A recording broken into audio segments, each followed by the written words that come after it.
Podcast exclusivo que você vai assistir do Dr. Matheus e Dr. Fábio, que estão trabalhando no caso Vitória Regina. Você vai saber sobre os laudos que já foram todos aí concluídos. Seja bem-vindo, seja bem-vinda neste canal. Se não é inscrito, já se inscreve, compartilha o vídeo, ative as notificações. Muitas pessoas falaram que o Dr. Fábio estaria se aparecendo, se promovendo mediante este caso da Vitória Regina. Mas você vai ver nesse podcast a personalidade dele que é exposta. Quem é realmente o Dr. Fábio? E eles falam sobre toda a questão do Maicon, a questão do print que o Maicon apagou às 3h33 da manhã. Eles detalham sobre esses assuntos de uma forma muito simples e de uma forma que realmente mostra que eles estão empenhados em resolver este caso da Vitória Regina. Tem coisas, pessoal, que não podem ser faladas, como as pessoas falaram assim, quem é o terceiro suspeito? Por que não fala logo quem é o cúmplice? É porque está em investigação. Inclusive tem depoimentos que estão em sigilo, que ainda não foi exposto no processo, por conta para que não atrapalhe. Porque quando houve essa questão aí do Maicon, sabe por que ele foi preso realmente? Foi porque ele começou a ameaçar as testemunhas. Então esse foi o motivo mais que também o Maicon foi preso. Então muitas vezes se expor o que está sendo investigado pode atrapalhar aquilo que precisa ser concluído. O Brasil todo está aí querendo uma resposta o quanto antes, então por isso é muito importante você assistir todo esse podcast detalhadamente, tá certo? Os créditos vai para o canal Pode Ser Você. Que Deus abençoe sua vida. Sempre eu estou trazendo atualizações desse caso. É muito importante você se inscrever neste canal para que você possa estar a par aí de todas as informações. Muito obrigada para você que de todo lugar do mundo tem assistido esse canal. Um abraço aí ao pessoal de Portugal, Estados Unidos. Que Deus abençoe a vida de vocês. Abaixo desse vídeo aqui tem o meu livro. Se você quiser adquirir, adquira em e-book que chega aí para você ler um livro abençoado, tá bom? Então, pessoal, nesse podcast que eu assisti, eu tive assim, uma outra visão diferenciada do Dr. Fábio, que realmente ele é uma pessoa muito humana, inclusive ele trabalha em projetos sobre mulheres vítimas de violência, e isso é muito importante, ou seja, uma pessoa que vive o dia a dia e sabe como que funciona essas questões. E agora ele convidou um novo advogado, o advogado que é o Dr. Matheus, jovem, acho que por volta dos seus 24, 26 anos, que está também atuando no caso da Vitória. Eles estão trabalhando semana a semana, de semana a semana. Isso é muito bom. Então, um beijo para vocês e Deus abençoe a vida de vocês poderosamente, tá bom? E deixa o seu comentário abaixo desse vídeo, porque eu quero estar lendo também. Seja no DHPP, seja na própria delegacia de Cajamar, porque essa minha atuação na linha de frente me fez, me tirou de um lugar e colocou no outro. Inclusive fez ser uma pessoa um pouco mais incisiva na hora de atuar.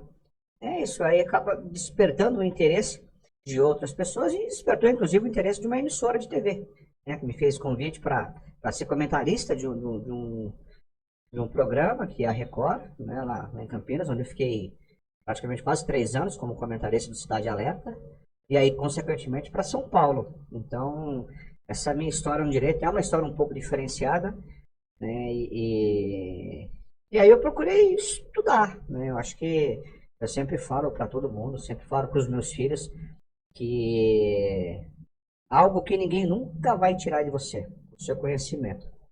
Hoje eu sou pós-graduado em Direito Penal e Processo Penal em Tribunal do Júri, sou especialista em Ciências Criminais e Criminologia Forense.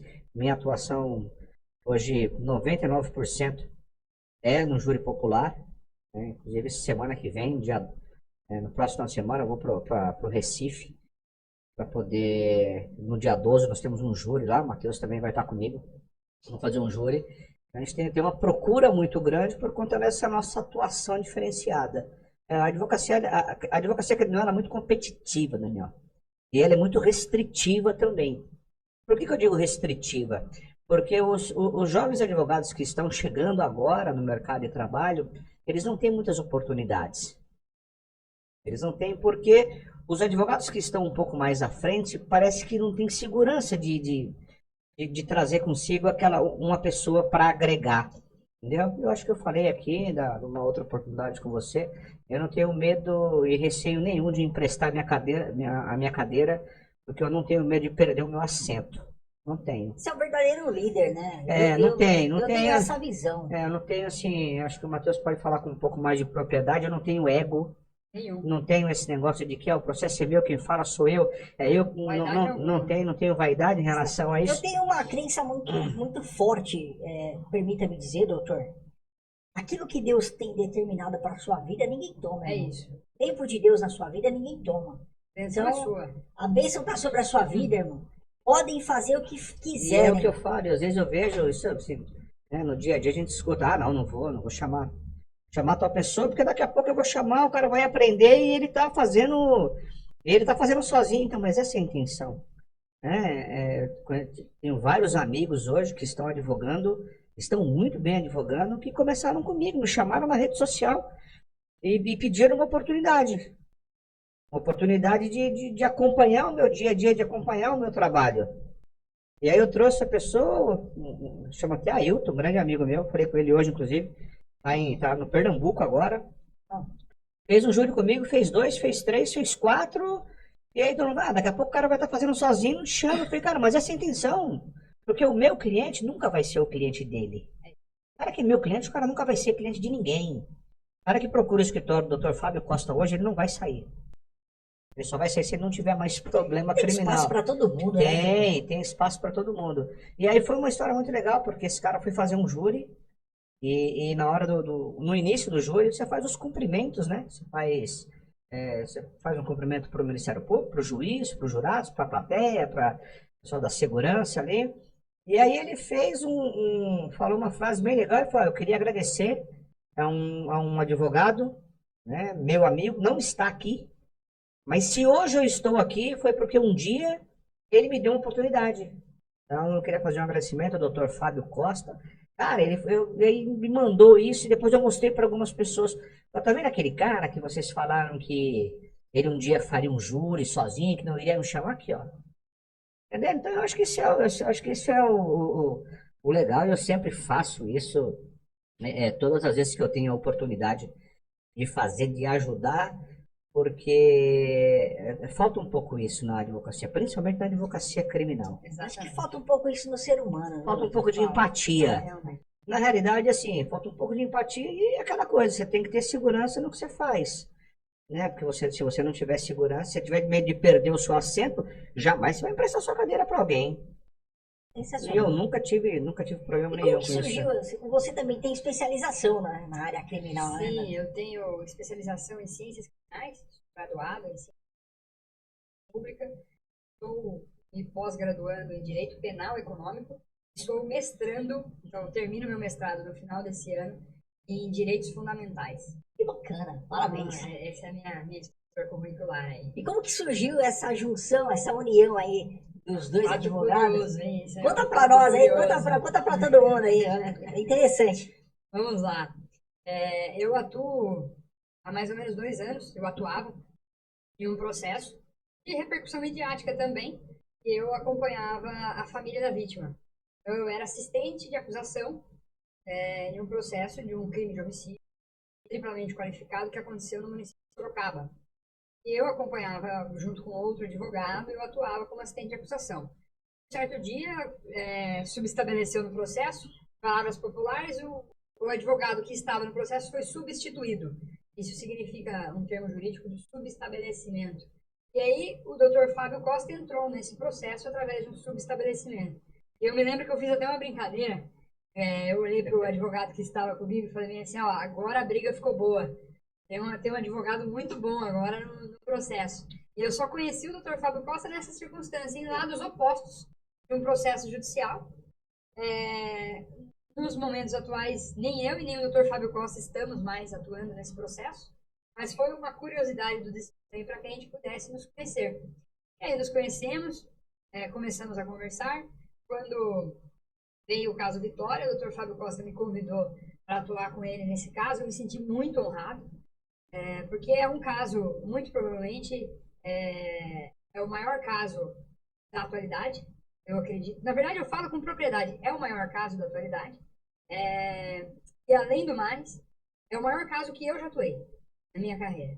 Eu reconheço isso, tenho 26 anos de idade, 3 anos e meio de profissão, mas é o maior caso da minha carreira, sem dúvida alguma. E quando o Dr. Fábio Costa me convidou, eu me senti muito honrado mesmo.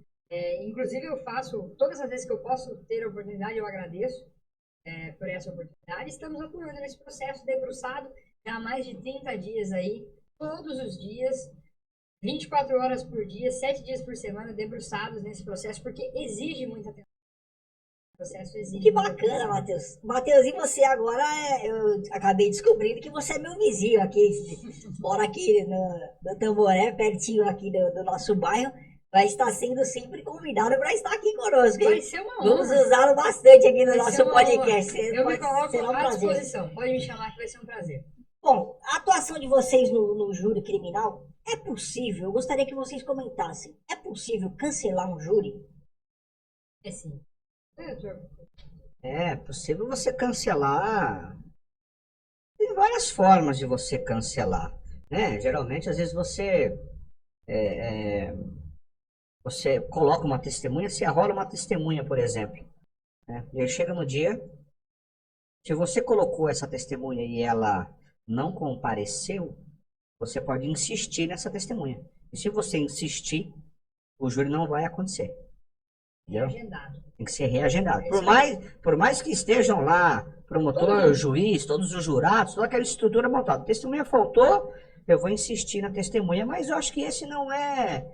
Eu acho que não é a principal causa Eu não vou nem dizer do adiamento, porque o adiamento ele pode ser adiado por várias situações. Agora tem anulação também, né? Tive um júri, por exemplo, em Campinas que foi uma questão de pauta, resolveram reagendar, porque precisava de 2 dias por conta da quantidade de réus, quantidade de testemunhas. Então, mas eu acho que quando o júri começa, quando o júri está já acontecendo, já aconteceu comigo, às vezes acontece uma situação peculiar que você não concorda. Por exemplo, vou falar desse caso prático, que eu posso falar, porque eu não vou citar nomes aqui, mas eu lembro que o juiz era completamente parcial, E essa história de que juiz é imparcial, pouquíssimos eu conheço que são parciais, pouquíssimos. E não tenho o menor problema em falar isso. Falei isso em outras oportunidades, e aí recebi e-mail da OAB dizendo que isso não era legal falar e tal. Então, assim, não tenho o menor problema de falar. Conheço muitos juízes, poucos são parciais. Essa é a grande verdade. E o Ministério Público, na hora de fazer as perguntas, ele não estava fazendo uma pergunta para a testemunha. A testemunha era um policial. Geralmente esse policial ele vem como testemunha da acusação, vem como testemunha do Ministério Público. Porque para o júri você pode colocar 5 testemunhas. Depois que o juiz dá uma sentença de pronúncia, depois que o juiz toma uma decisão de mandar essa pessoa para o júri popular, ele manda intimar as partes, que é o Ministério Público e a defesa, para apresentar testemunhas de outras coisas que você queira usar no dia do tribunal. Certo? E aí você pode colocar 5 pessoas. E o Ministério Público geralmente coloca os policiais, delegado e tal. E aí esse policial militar, esse que era um policial militar, ele tem que contar aquilo que ele lembra. Tem que fazer uma pergunta e deixar ele responder de acordo com aquilo que ele lembra. Mas não, o promotor ele simplesmente olha, no dia que tal pessoa foi presa, o senhor disse isso. É verdade ou é mentira? Ele é verdade. Aí de novo eu falei, excelência, pela ordem. Qualquer coisa que o promotor disser agora, qualquer coisa que o promotor, ele vai falar que sim. Se o promotor falar que na delegacia ele tomou café sem açúcar, ele vai falar, sim, tomei café sem açúcar. E aí isso virou uma discussão, e aí partiu para xingamentos. E aí eu disse para o juiz o seguinte, excelência, se Vossa Excelência não colocar ordem, eu vou abandonar o plenário. E aí vem aquela coisa, se o senhor abandonar, o senhor está preso, vai mandar ofício para o OAB, o senhor vai tomar multa, eu falei, então pode dar voz de prisão. E nesse momento eu tiro a minha beca, tiro a gravata, acabou o júri. Foi anulado. Foi anulado. Aí não, acabou. Aí o júri não é anulado, o júri é cancelado ali. Tem que voltar, remarcar uma nova data. Então, essa é a maneira mais clássica, assim, de você anular um júri. Porque no júri, você briga contra o Estado todo, com todo o aparato que o Estado tem. No júri, a única pessoa que o réu tem em defesa dele, a única pessoa que está do lado dele, é o advogado. E se você for, desculpa perdão a palavra, um bundão, acabou. Porque é o seguinte, a família da vítima sempre está lá, está contra o cara, o juiz geralmente é imparcial, o Ministério Público quer ver o sangue do cara escorrer. Né? Essa história de que o Ministério Público é o fiscal da lei, nós vamos falar disso depois, inclusive no caso da Vitória, sobre essa questão do Ministério Público ser o fiscal da lei, essa balela toda. Então, é tudo contra o réu. Os jurados ali já são tendenciosos a condenar, infelizmente são tendenciosos, né? Então eles têm que brigar contra tudo e contra todos. Então, e no tribunal do júri, quando você chega num tribunal e começa esse tipo de embate, se você permite, você depois não consegue reverter lá na frente. O promotor iria dizer todo o depoimento policial, ele ia confirmar e depois, na hora que ele fosse sustentar, ele ia falar, olha, o policial aqui disse isso, olha, você viu que eu perguntei pro policial isso, ele confirmou, então você tem que atuar naquele momento. A gente fala que preclui, acaba, você não tem direito, você não consegue reverter depois. Bacana, sensacional. Acontece também do policial do policial responder de uma forma capciosa, dando a entender algumas coisas. Um outro fato, a forma com que a pergunta é feita também já dá um direcionamento. Vamos supor, como o doutor Fábio muito bem disse, tem que deixar a pessoa, vamos supor que eu, Matheus, fui testemunha de um fato. Eu tenho que falar o que aconteceu no dia tal, o que aconteceu no dia 2 de maio. Aconteceu assim, assim, assado. Às vezes a pergunta ela vem de outra forma. Ela vem assim, foi o Daniel ou foi o Fábio? Não, deixar a pessoa responder de acordo com a lembrança dela. Vou falar, foi o Daniel que estava lá? Uma pergunta tendenciosa, Uma né? pergunta que induz alguma resposta. Acontece, e aí pode gerar nulidade. Quando o Dr. Fábio falava, inclusive, de que o advogado, que ele não tem o timing, aquele momento certo, de eventualmente intervir e falar pela ordem de silêncio, olha, o que está acontecendo aqui, está sendo induzida a pergunta, está acontecendo tal coisa. Aconteceu em um crime, inclusive, no julgamento de um crime, inclusive midiático, nós estávamos discutindo aí, eu acho que na semana passada, retrasada, num outro podcast que nós fomos, e aconteceu o fato de que o juiz, antes de iniciar a sessão plenária, ele falou, ó, aqui não tem ninguém inocente. O juiz disse isso. Não parece absurdo? Mas aconteceu. O juiz disse isso para os jurados. Aqui vocês não estão julgando nenhum inocente, não. Mas vejam aí o que vai acontecer. Acabou. O advogado vai falar. Nesse momento acabou. Porque você tem 7 jurados. E aí os jurados ouvem do juiz. E via de regra é a autoridade máxima. Que assim, o juiz. Para que serve um juiz no tribunal do júri? Tem que ser pejorativo. Somente para presidir. Para organizar, doutor, o senhor está com a palavra, doutora, a defesa está com a palavra, chama testemunha, juiz não tem que se meter, se meter, que eu digo falar isso. Os fatos, ele não tem começar, fatos. Não pode, é a mesma coisa, eu tive um júri na história de Franco da Rocha e não chegou a começar. Eu lembro, era o mês de novembro, finalzinho de novembro, todos apostos, e aí o juiz conversando ali com o Ministério Público, e é normal eles fazerem isso. Normal. Às vezes você está numa sala de audiência, está o juiz batendo papo com o promotor, o advogado está do lado, como se nem existisse. Já estive em sala de audiência, ele termina a audiência, está o juiz conversando com o promotor, falando do futebol do final de semana. Complicado isso. Só que nesse júri em Franco da Rocha aconteceu assim. O juiz falou para os jurados, olha, a nossa confraternização está marcada, viu? Ia entrar agora o mês de dezembro. Podemos fazer uma foto? E aí o juiz, com o promotor, com todos os jurados, para tirar uma foto. E aí eu tiro uma foto de todos também, inclusive a pessoa tirando foto deles. E aí eu falei, excelência, nós não vamos realizar o plenário hoje. Não, mas é assim, são jurados, são conhecidos. Não, e não realizei. Tive uma representação, na OAB tenho várias, né? Várias. Vou deixar bem claro, porque às vezes eu vejo advogado, mas você tem alguma reclamação na OAB? Tenho várias, várias. E não tenho, assim, receio nenhum de falar, porque essa não foi a primeira e nem vai ser a última.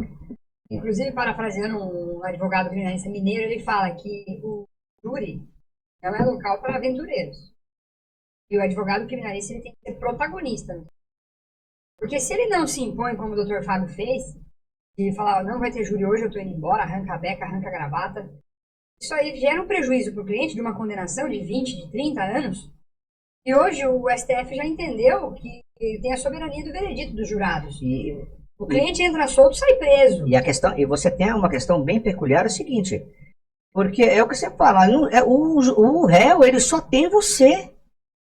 Ele não tem mais ninguém. Não tem mais ninguém. Os jurados já estão ali, o jurado já fez, tem jurado às vezes que está na quarta, quinta vez ali para ser sorteado, então já é conhecido o juiz, já é conhecido o promotor, é uma panela gigantesca. Já criou uma empatia? Né? Já tem uma empatia com o promotor, então assim, você entra num mundo que não é seu. E nesse momento, às vezes acontece, que nesse aconteceu, eu tive que explicar, porque às vezes o cliente, o maior prejudicado às vezes é o cliente. Num primeiro momento você pode achar isso, né? Ah, mas o júri remarcou pior para o cliente. Não, pior não, melhor para ele. É para ele se sentir mais confiante, para ele saber, olha, não, porque já aconteceu, e aí ele fala, mas agora o cara vai ficar bravo. Muito pelo contrário. Muito pelo contrário. Já entra condenado. Fui conversar com o cara, expliquei para ele o que aconteceu, mostrei a foto. Cara, não dá para fazer um júri assim. Estão marcando para tomar cerveja no final de semana que vem. Qual é a chance de eu chegar lá e falar e pedir uma absolvição sua? Nenhuma. Nenhum desses jurados, nenhum deles pode estar presente no dia do seu julgamento. Nenhum. O juiz vai ter que convocar outras 25 pessoas para comparecer 15 das 15, escolher 7. Essas pessoas não podem participar. Eles estão combinando de tomar chopp no final de semana que vem. Isso. E aí o cara olha para ele e fala assim, não, doutor, tá certo. O senhor achou que foi assim, para mim, remarcou, não tem problema. Eu prefiro que seja marcado para daqui 1, 2, 3, 4, 5 meses do que já entrar perdendo. E essa é a palavra certa. Você já entra perdendo. Doutor, nós estamos vivendo dias difíceis. Parece que o certo é errado, o errado é certo, e o mundo tá virando de ponta cabeça, está muito louco. Qual é a causa de tanto feminicídio nos últimos tempos, doutor?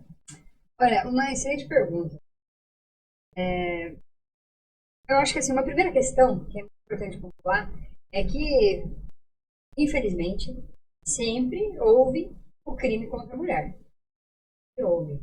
A legislação ela trouxe a nomenclatura do feminicídio e agora começou a se caracterizar como a mulher ser morta em razão do seu gênero feminino. Então, por isso que as estatísticas consequentemente aumentam, que antes também se matava a mulher. Entretanto, agora existe uma nomenclatura específica, uma norma específica, uma pena dura. Em outubro de 2024, a pena aumentou. Antes era 12 a 30 o feminicídio, aumentou para 20 a 40.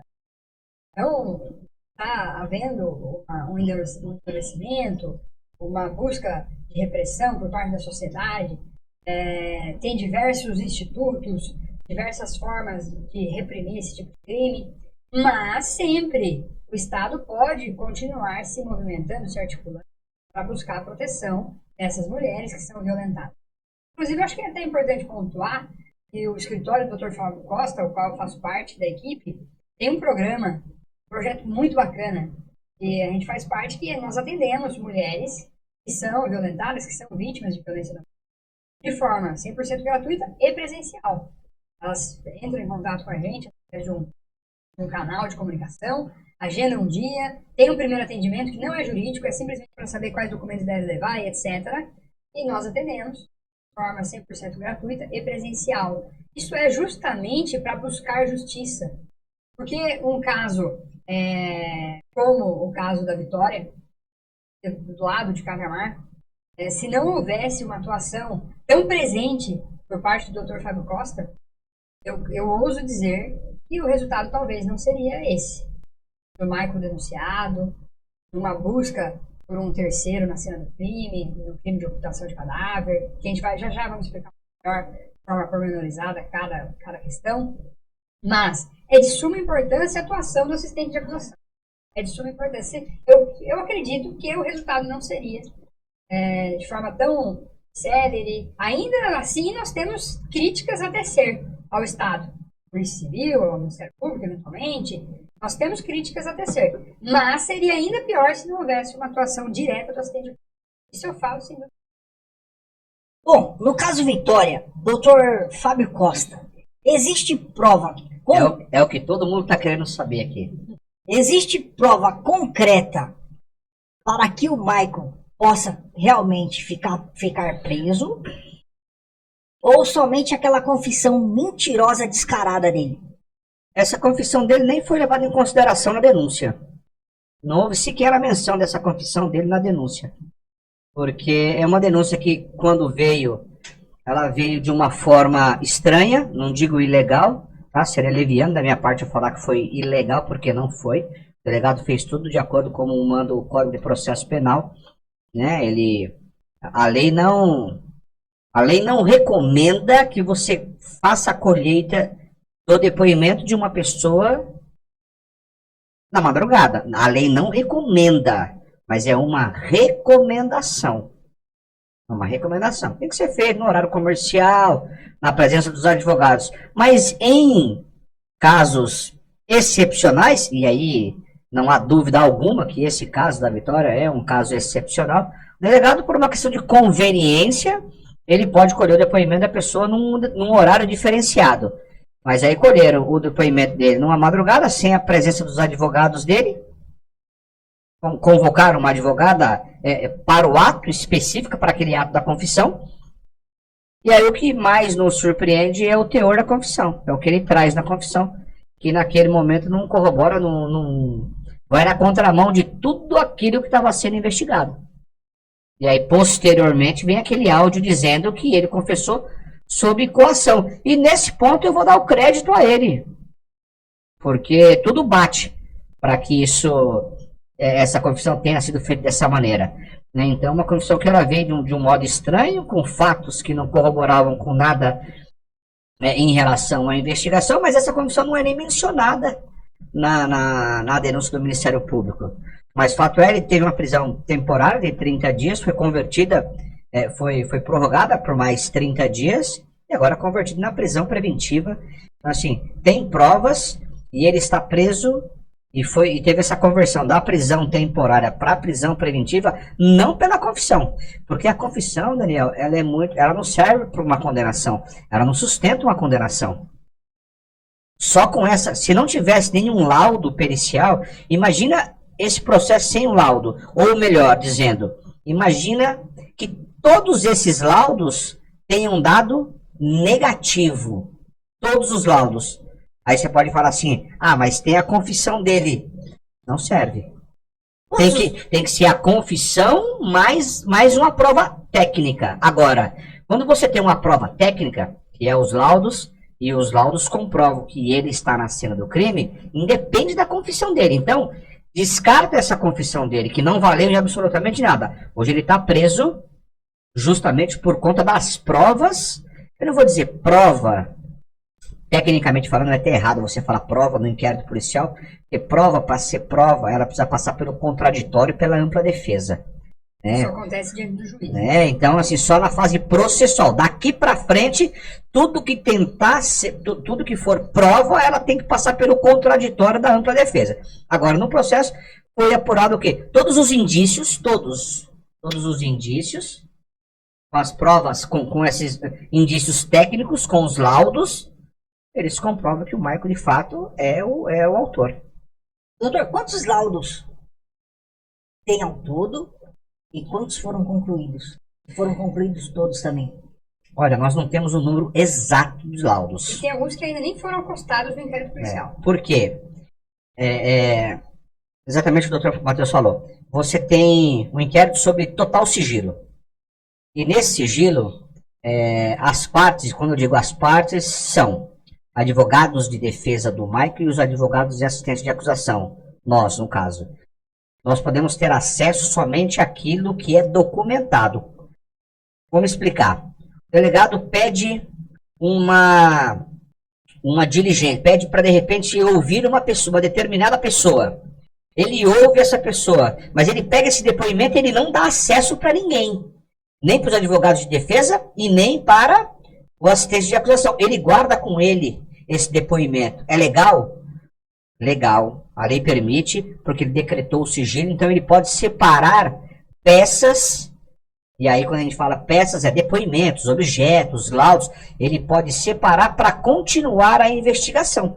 Porque a partir do momento que ele torna isso público para as partes aqui, isso pode combater isso. Por exemplo, a defesa do Michael pode combater uma eventual diligência, pode fazer perigo. Então, quando ele segura esse laudo, a gente não tem acesso. Então, olhando hoje, levando em consideração que tem laudos que ainda não foram documentados, eu não posso falar para você quantos laudos existem. O que eu posso dizer é todos já foram concluídos. Não existe mais nenhuma prova para ser produzida, entendeu? O que eu lembro aqui de laudo, de bate-pronto, seria laudo de 3 veículos, de um Corolla, de um Corsa, de um Etios.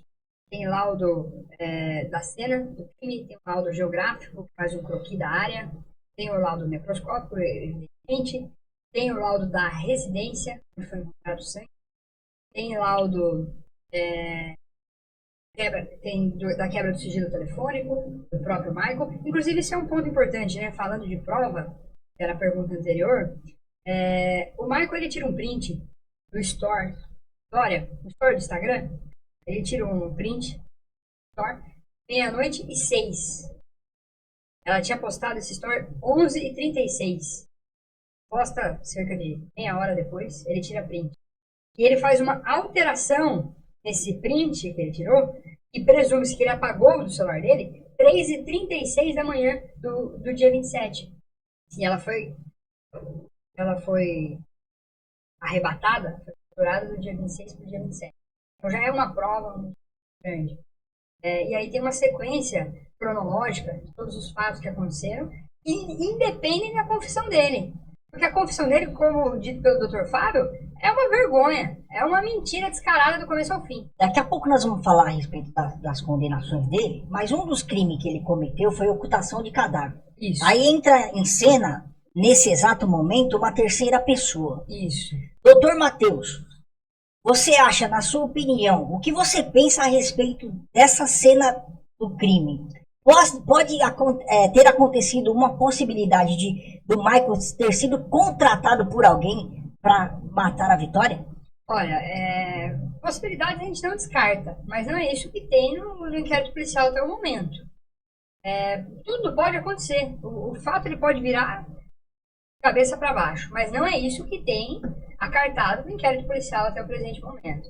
Agora, falando de uma terceira pessoa na cena do crime, que participou do crime de ocultação de cadáver, isso é uma coisa dita pela família, dita pelo Dr. Fábio, dita por mim, desde o começo.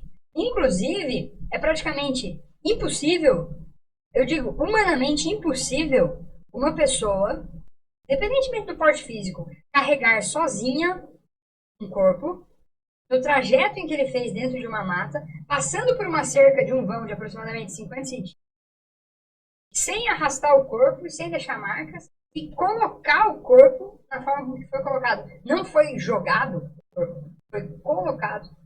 Então, tendo em vista isso, eu acredito sim na participação. Mas praticamente alguém faça tudo. Doutor Fábio, em algum momento foi encontrado material genético na Vitória? Onde? Na cena do crime? Na verdade foi encontrado dentro do carro dele, foi encontrado uma mancha.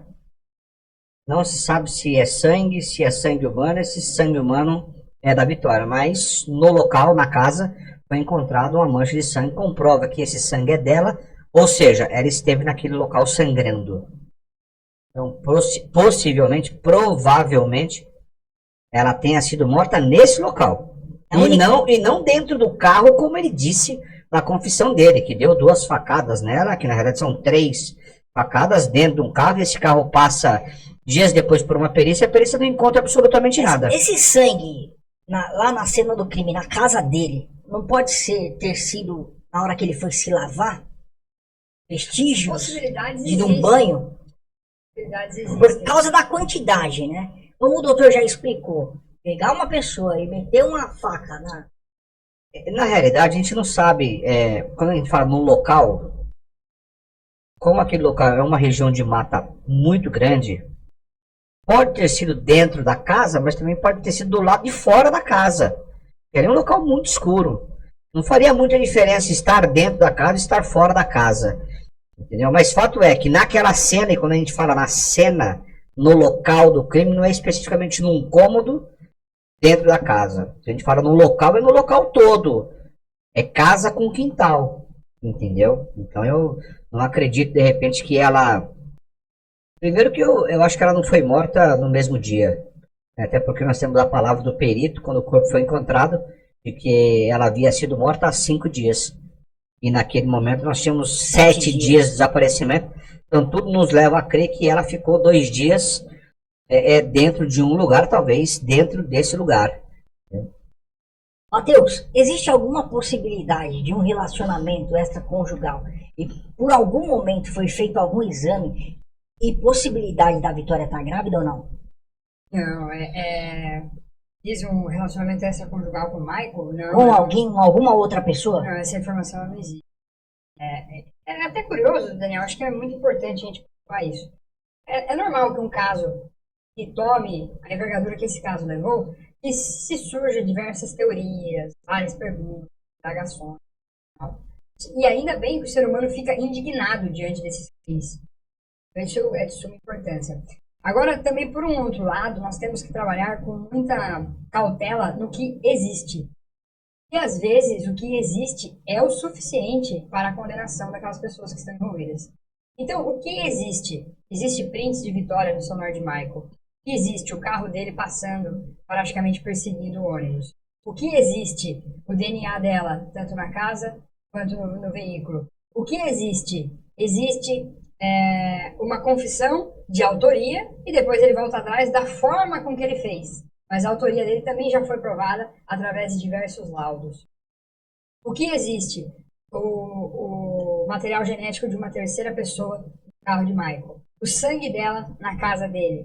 Então, um outro ponto importante, a pá e a enxada que foi desaparecida da casa do padrasto do Michael foi reconhecida depois pelo próprio padrasto e foi encontrada a poucos metros no corpo de Vitória. Então, tudo isso existe, todo esse conjunto probatório que vai ser depois ratificado em juízo, depois essa prova vai passar pelo contraditório, pela ampla defesa, vai ser ratificada essa prova, e essa prova é estável, existe, ela está lá.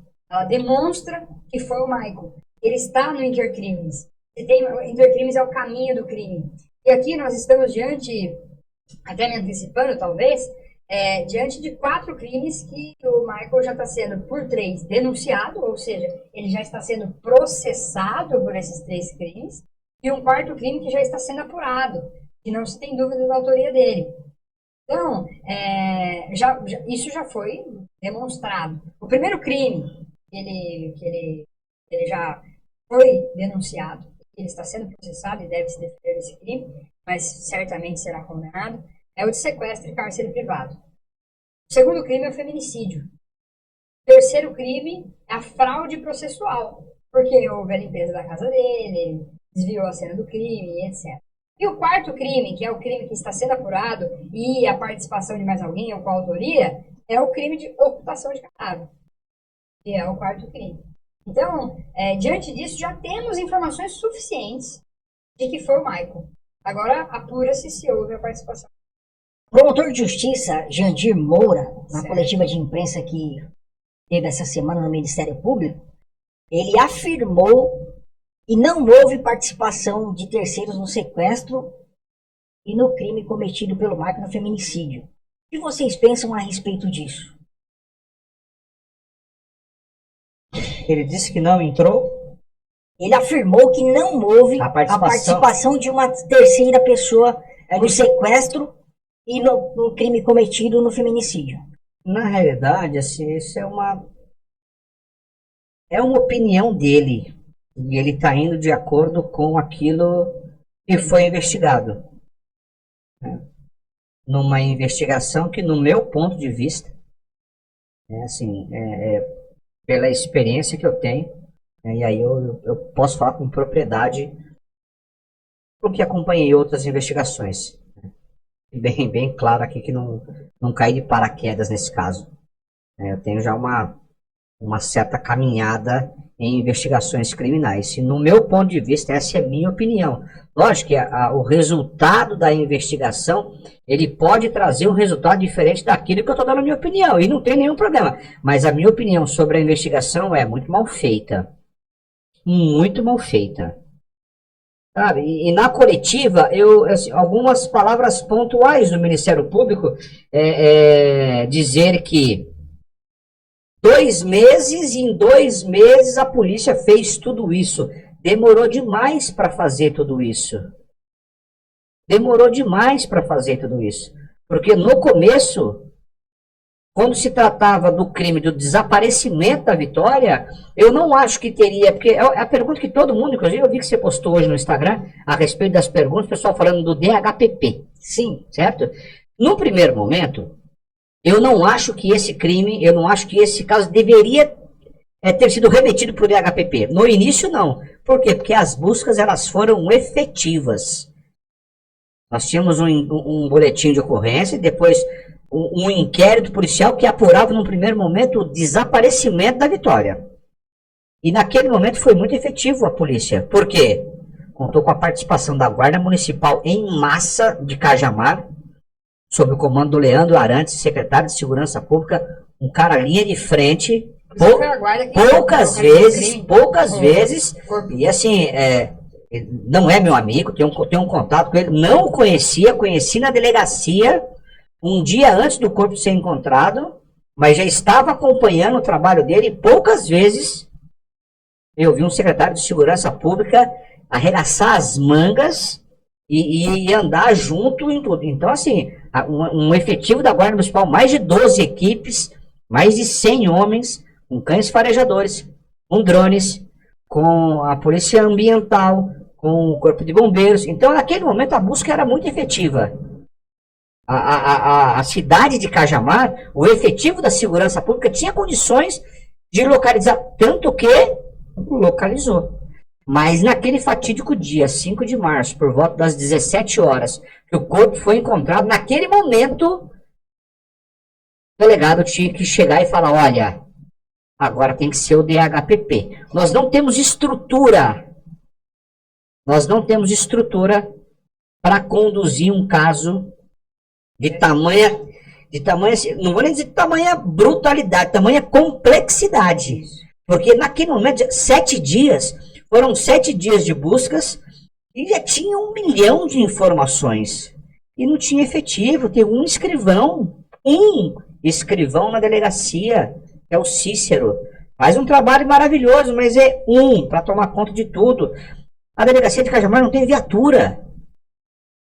E assim, eu não estou sendo pejorativo, eu não tô metendo pau na polícia, como tem muita gente falando aqui, você está metendo pau na polícia. Não, é a realidade, e a realidade tem que ser dita. E a administração pública... a estrutura, né? A estrutura, isso tem que ser falado, isso tem que chegar no governador, para ele olhar para uma delegacia de uma cidade que não é uma cidadezinha do interior, ainda que fosse.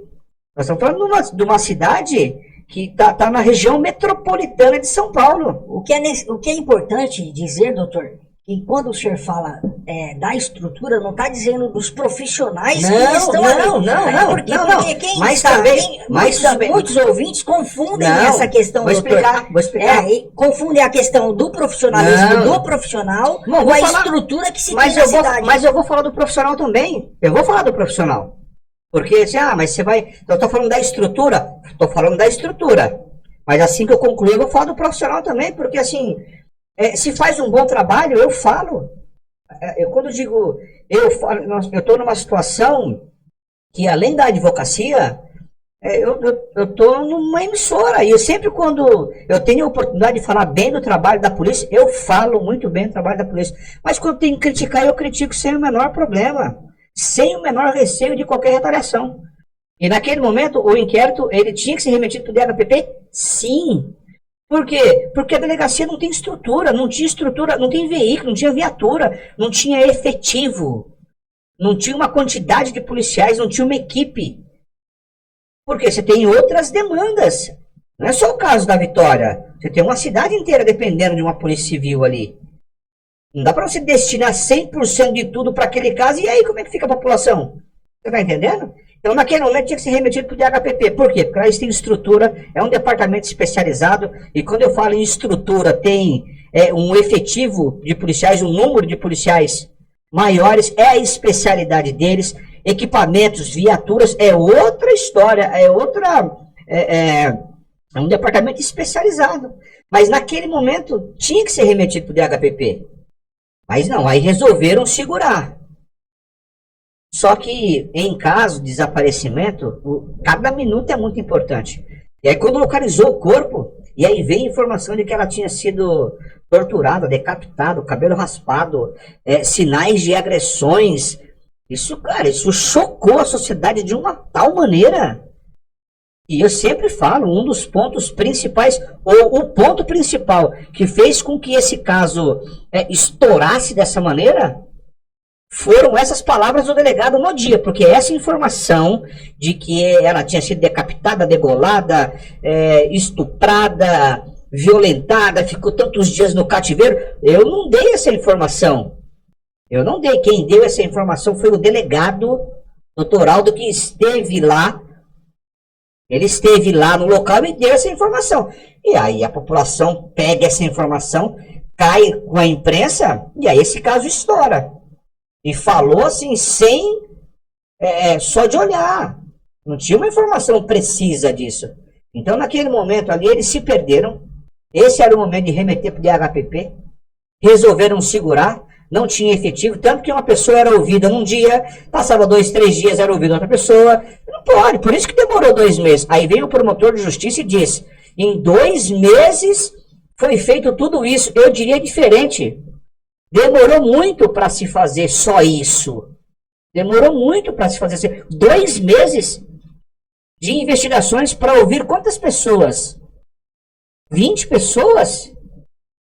Tá entendendo? Lógico que a questão dos laudos, por mais que você mande o material para o Instituto, para o IC, o Instituto de Criminalística, para que façam os laudos, por mais que você peça uma celeridade, porque era um caso de repercussão e tal, não dá para passar na frente de todo mundo. Tem outras prioridades também.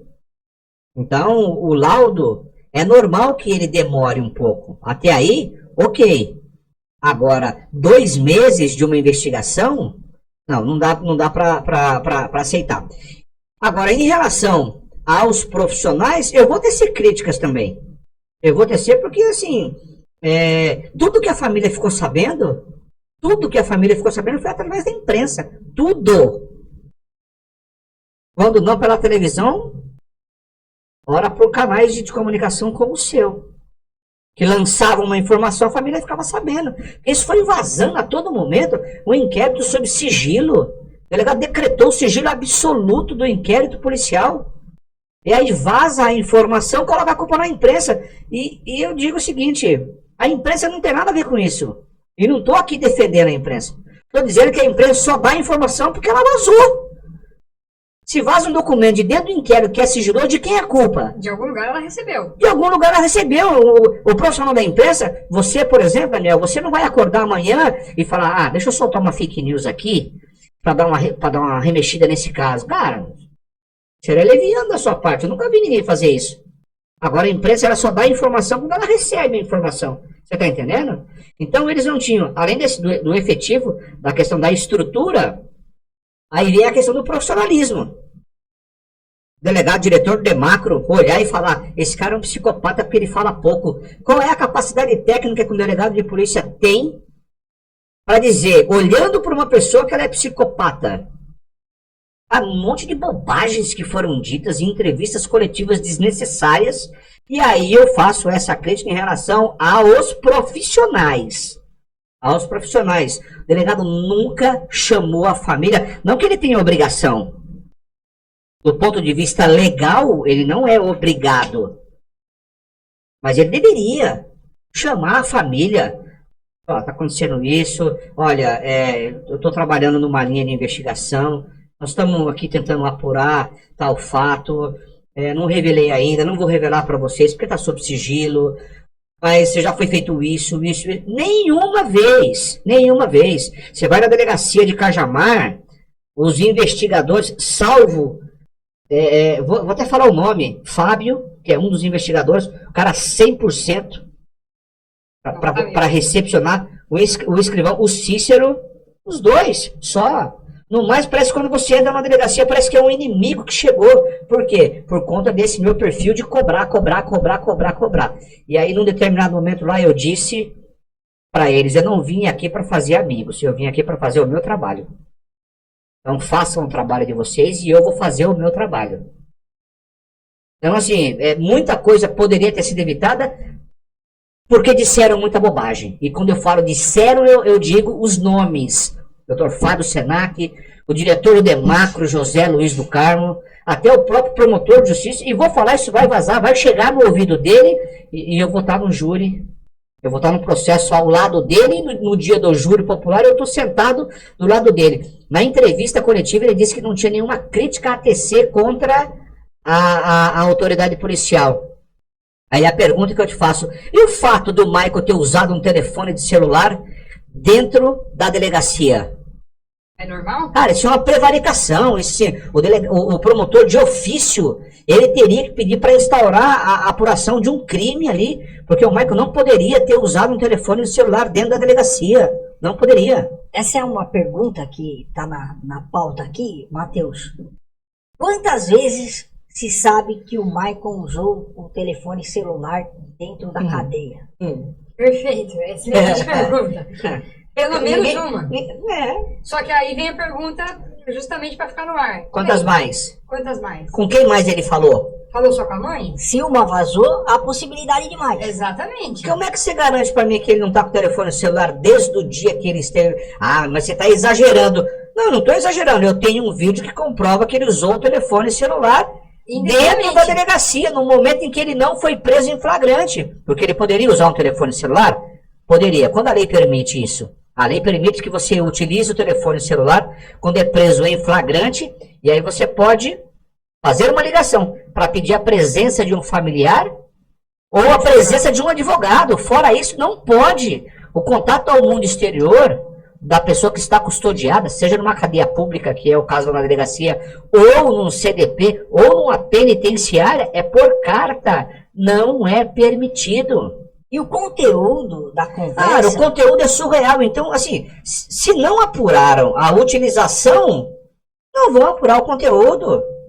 É como se nada tivesse acontecido. E aí, de repente, aí vem o promotor, e aí vocês podem, de repente, falar pra mim assim, como eu vejo a gente falar, mas que diferença faz? A investigação comprovou que ele... Não dá pra você passar por cima disso. Passar o pano. Não dá pra você achar que isso é normal. Tudo bem, teve uma investigação, os laudos comprovou, foi o Maia, tudo certinho, legal. Mas e esse fato? Então quer dizer que, tipo assim, tá tudo bem, tá tudo certo? Não tá. É por isso que isso prejudica, não é a delegacia de Cajamar, isso prejudica a instituição da Polícia Civil. Eu conversei com a família, nós vamos levar esse áudio... Já tem até agendado um dia na próxima semana, levar esse áudio lá para a corregedoria. A corregedoria vai ter que explicar a utilização desse aparelho de celular. Ah, mas quem que emprestou, quem que deu o acesso a ele?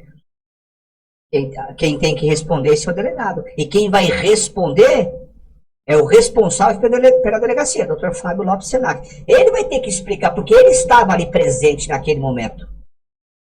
O vídeo mostra claramente um policial civil do lado dele, o cara usando o telefone. Aí as pessoas podem falar assim, mas ele só ligou pra mãe dele. Mas não pode, não estamos aqui, não é por ter ligado pra mãe. É que coloca em xeque essa questão, a credibilidade. Quantas vezes mais ele usou esse telefone? Quem garante que ele não usou todos os dias? Falou com tantas outras pessoas que ele não tinha acesso a esse telefone 24 horas por dia. Entendeu? Doutor Matheus, dia 7 vence a preventiva, é isso? Não, a prisão temporária A temporária vencia dia 6. dia 6. Exatamente. Só que já foi convertida para prisão preventiva. A prisão preventiva, ela dura até a segunda ordem, mas ela dura enquanto está o processo, o julgamento do mérito do processo. Então, agora já foi convertida para a preventiva e não existe mais essa ânsia do tempo, que a semana que vem venceria. Na quarta-feira na terça-feira venceria. Já houve a conversão. Já houve a conversão, ou seja, não existe mais essa ânsia correr contra o tempo. Não há nenhuma possibilidade hoje do Michael ser solto. Olha, com esse decreto, não. Com esse despacho, com essa decisão judicial da preventiva, não. Mas existe inúmeros remédios constitucionais que a gente ouve falar, habeas corpus. Pode ser pedido a qualquer momento. Inclusive, o habeas corpus, para quem não sabe, ele é um pedido que nem precisa ser formulado por um advogado. O próprio preso, o próprio recluso, ele pode escrever num papel, numa folha sulfite, num papel de pão, a situação dele e se isso pode ser apreciado. Então, é um remédio constitucional, eu acho que é até enriquecedor, né, trazer essa informação, que pode ser pedido. Agora, com as provas que nós temos até o momento, com as informações que nós temos até o momento, eu não consigo acreditar que possa haver a soltura de Michael. Com esses crimes cometidos, quanto tempo de pena os senhores acham que o Michael vai pegar? Olha, se tem... todo mundo vai chutar o número porque ouviu, né, esse número de um promotor de justiça. 50 anos na coletiva. Se você for analisar a situação, nós estamos falando de uma pessoa que é primária, que é o Michael. Então, e nós temos dos 4 crimes, 3 as penas são irrisórias. Você tem o sequestro, vai ser um sequestro qualificado, pena de 2 a 6 anos. Ele não deve pegar a máxima, então vamos colocar que ele vai pegar, desse crime do sequestro qualificado, pelo menos a metade dessa pena, 3 anos. Depois você tem o crime de fraude processual, 3 meses.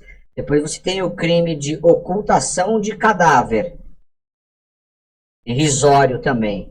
O crime mais pesado que você tem é o feminicídio triplamente qualificado. Então, nesse feminicídio, eu acho que por conta do clamor ante a repercussão do caso, para chegar nessa pena de 50 anos que o promotor disse, vamos ter que suar a camisa. Vamos ter que suar bem a camisa para conseguir que ele pegue 50 anos. Por quê? Porque o juiz, na hora de dar a dose da pena, na hora da dosimetria da pena, o juiz ele tem uma margem para trabalhar. Por exemplo, vamos falar do crime de sequestro e cárcere privado.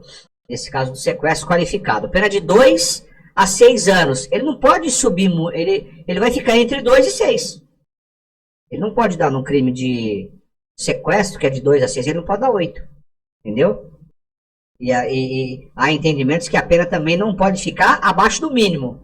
Se não pode ficar abaixo de 2, não pode ficar acima de 6, ela vai ficar em quanto? De 2 a 6. Então, mesmo que se você pegue a máxima de todos os crimes, vai ser difícil chegar numa conta de 50 anos. Porque o juiz ele tem essa régua para poder trabalhar. Lógico que a gente, de repente, ainda apostava num crime de estupro, né? Que aí seria, talvez, um estupro de vulnerável. A vulnerabilidade dela, não por conta da idade, mas talvez por uma substância que ela tenha ingerido, estava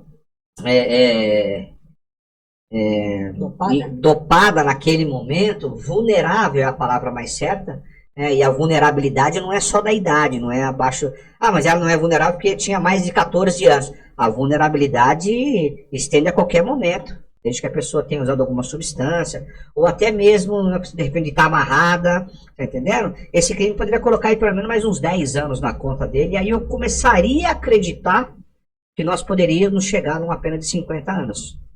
Mas eu acho que nesse momento, lógico, eu tenho casos de uma condenação de um crime nem com tanta brutalidade, uma condenação de 75 anos. Vai muito do juiz, de como ele vai transitar nesse limite que ele tem. não só no limite de pena, mas em algumas circunstâncias, ele pode aumentar a pena de 1/3 a 2/3. Então, ele tem também uma régua para ele dar o aumento. Às vezes, ele dá só um pouquinho de aumento, mas às vezes ele dá a máxima do aumento. Quando ele tem que dar uma redução, ele dá a redução mínima.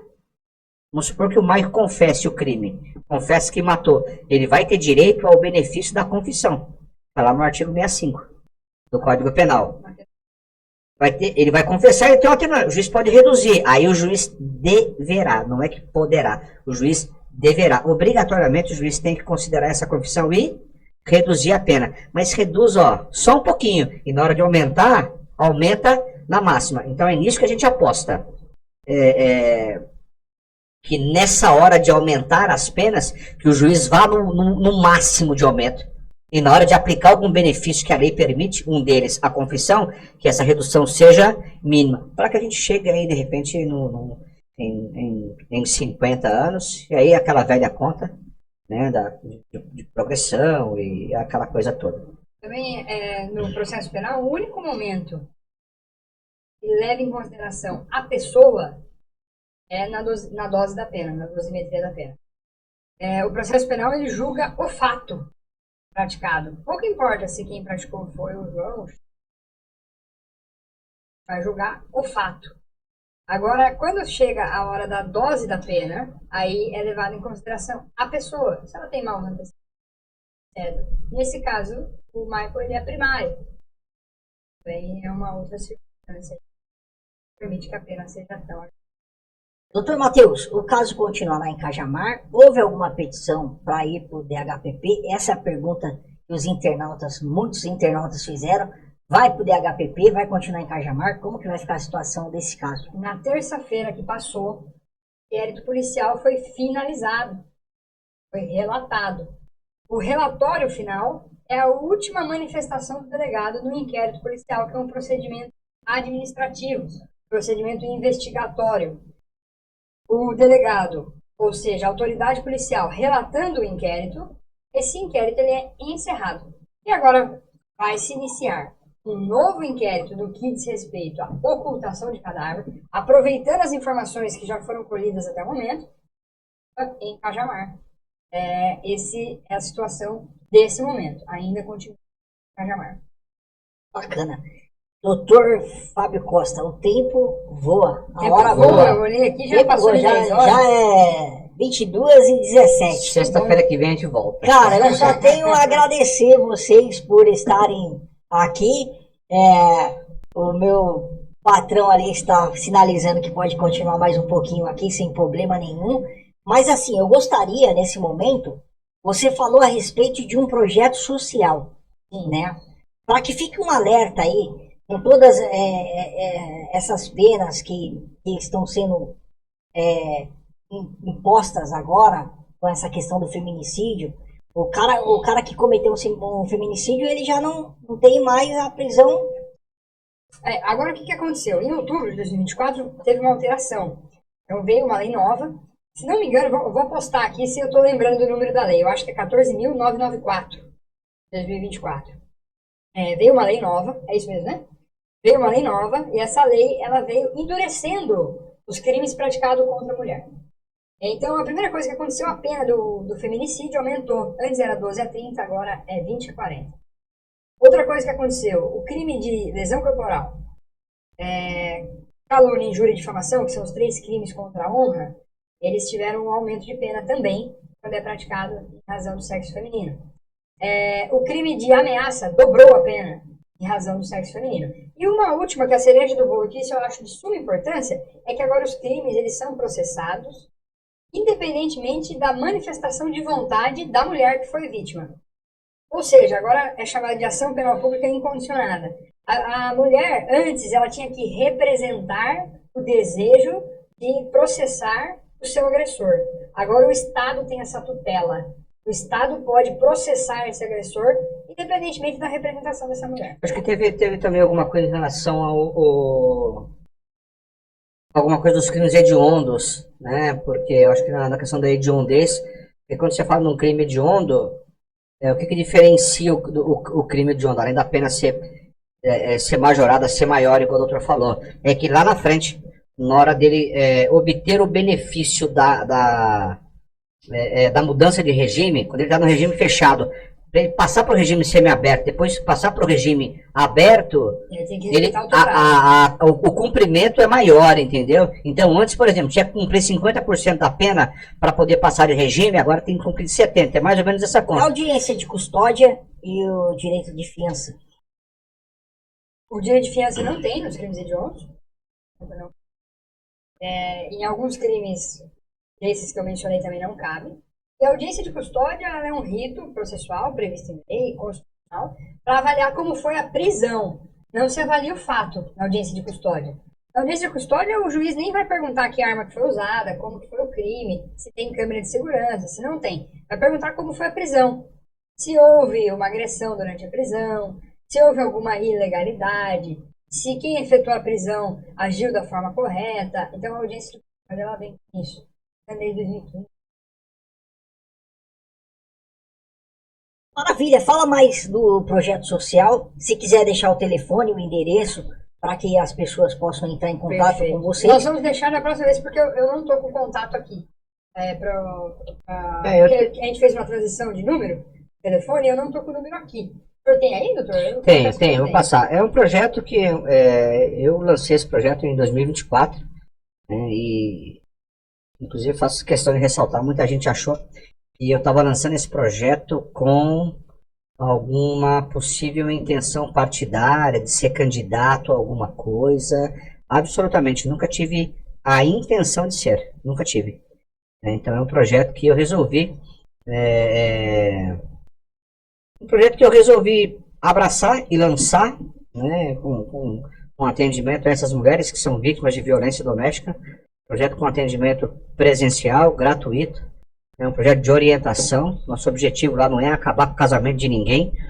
É você... Pelo contrário, né? Melhorar a qualidade. Muito pelo contrário. Para você poder levar informação para essas mulheres, que muitas delas, elas precisam de orientação para poder fazer um boletim de ocorrência. Às vezes ela tem um boletim, quer fazer um boletim de ocorrência, foi até uma delegacia e na delegacia ela não conseguiu fazer o boletim de ocorrência. Então, às vezes ela tem um processo e esse processo ela tem a medida protetiva e essa medida está sendo descumprida, e com o descumprimento dessa medida protetiva você tem que informar o juiz. Tem mulheres que já têm uma audiência marcada, então a gente acompanha nessa audiência.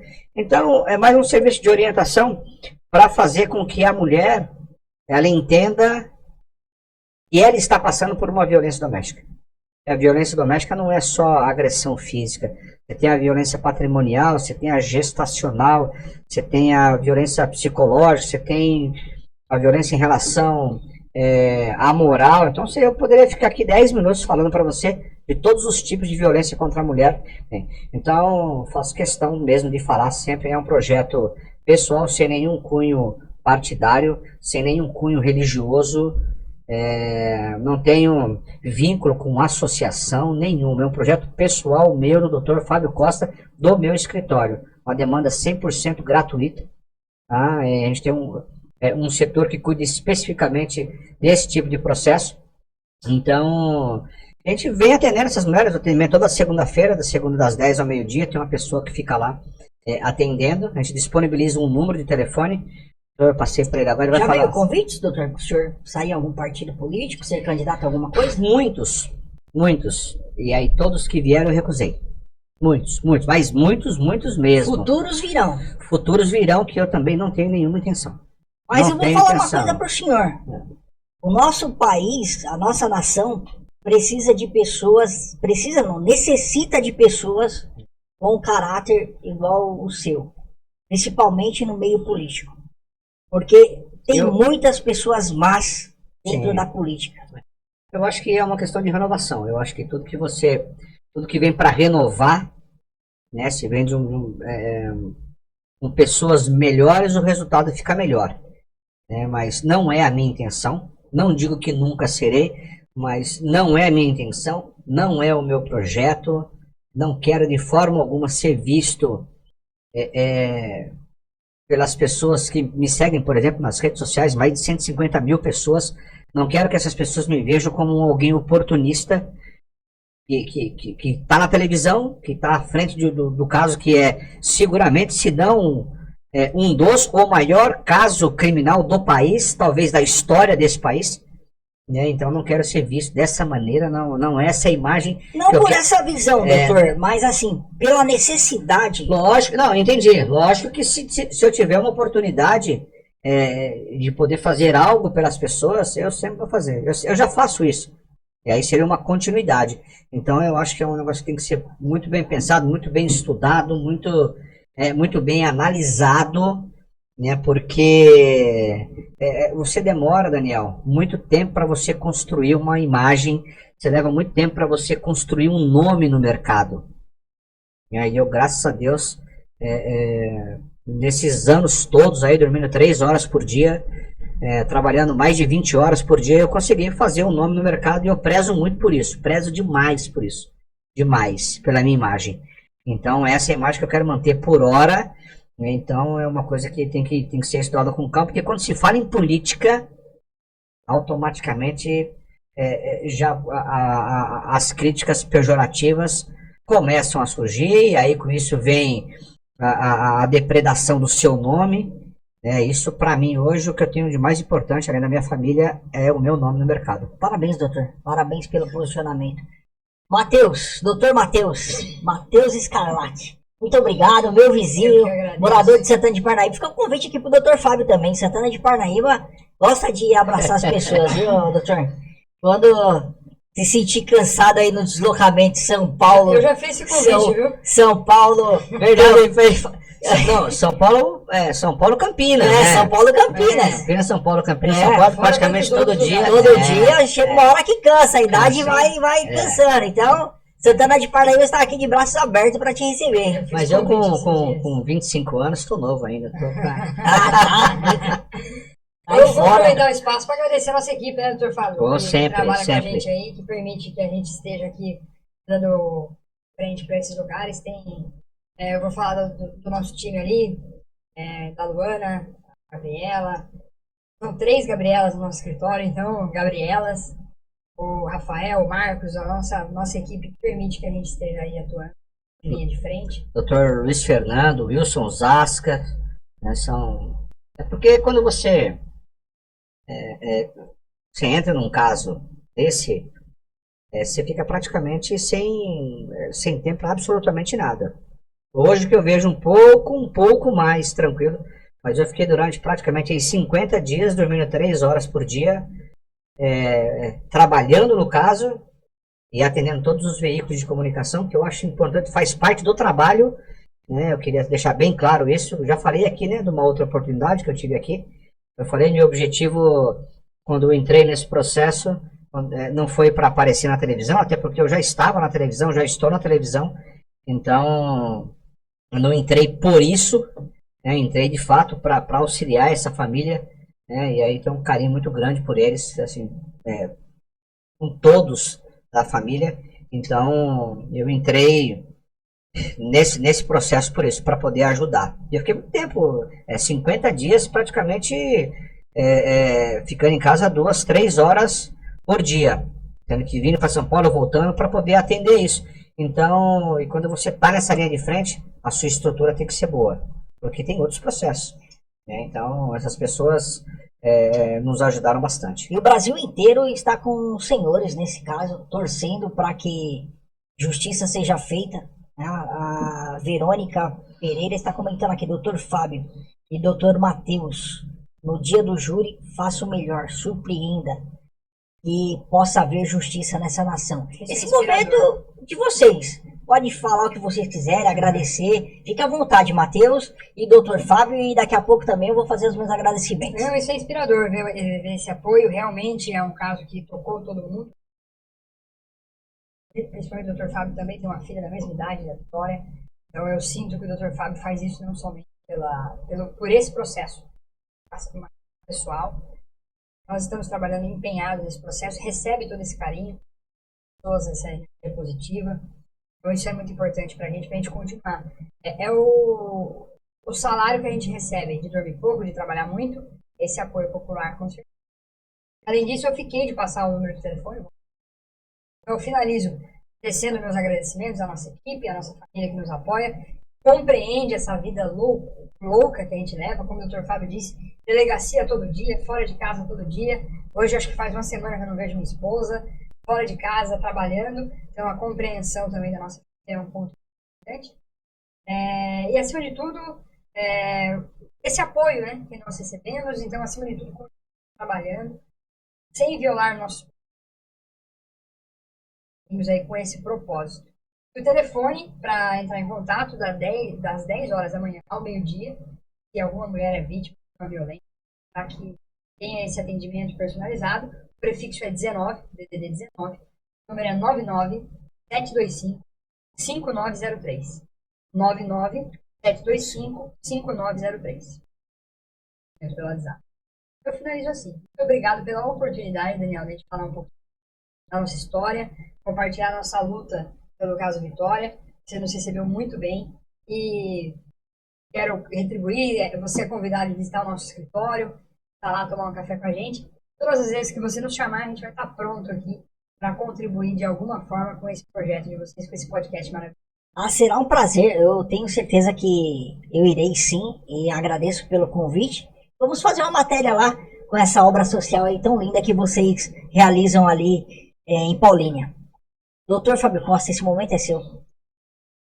Quero terminar agradecendo mais uma vez aí pelo convite que você me fez. Faço questão sempre de falar da importância que tem desses grandes canais de comunicação, não só para levar informação, mas como para levar a atualização e a gente poder contar um pouco, né, da nossa história, falar um pouco dos nossos projetos.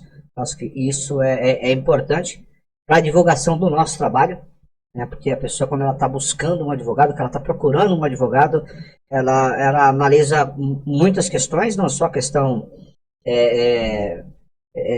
pessoal do advogado, se é um bom advogado, se não é um bom advogado.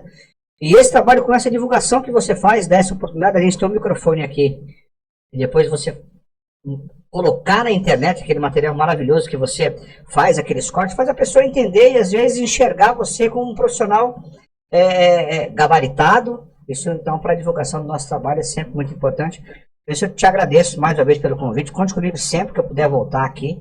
Agradecer ao Matheus pelo apoio que tem dado um suporte gigantesco para mim e toda a equipe que ele falou, né? Então quero só agradecer e reforçar mais uma vez o compromisso que eu tenho, não só com a família da Vitória, mas também com esse meu projeto. Depois do caso da Vitória, muitos outros casos sem mídia, né? Nós passamos a atuar em outros casos também, né? E a gente fica sempre à disposição para realizar e poder fazer esse trabalho, que é um trabalho que as famílias precisam quando se deparam com uma situação como essa.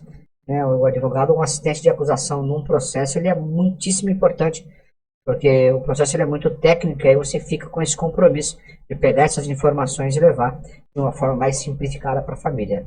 Mas eu termino agradecendo a oportunidade de poder estar aqui na sua cidade mais uma vez, e parabéns aí pelo trabalho.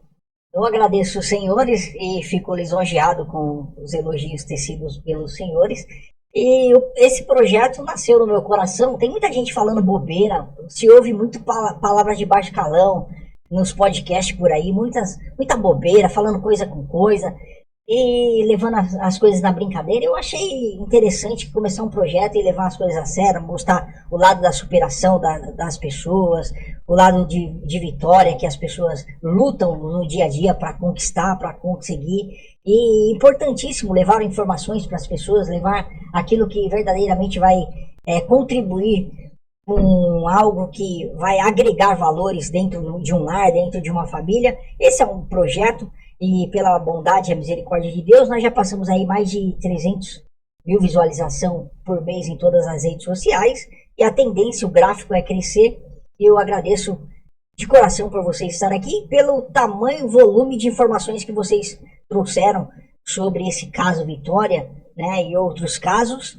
e também pela assistência que está dando aí a família da Vitória, o pai, a mãe, que os munícipes aqui de Cajamar, os amigos, possam abraçar essa família, cuidar dessa família, zelar dessa família, e que Deus possa dar graça a eles para que eles possam continuar aí nesse percurso da vida enquanto eles viverem. Eu quero agradecer de todo o coração mais uma vez a presença de vocês aqui, agradecer a minha família, a minha esposa Ana Paula, agradecer a Deus pela restauração da saúde da mãe dela. Ficou 30 dias internada ali no HC, não foi fácil, foi difícil, todos os dias indo, voltando, e ela trabalha fora e dormia no hospital e saía direto para o trabalho, então isso trouxe um cansaço enorme para nossa família nesses últimos 30 dias, e amanhã é aniversário do meu filho caçula, do Brian. Parabéns. 17 anos, a idade da menina Vitória, é um amor sensacional, é um amor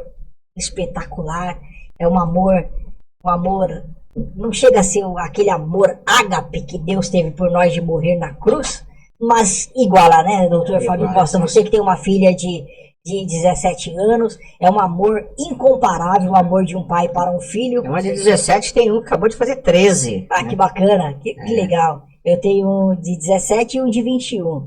E amanhã, daqui a pouquinho, poucas horas, estará fazendo aí 17 anos. Beijão, Brian, papai.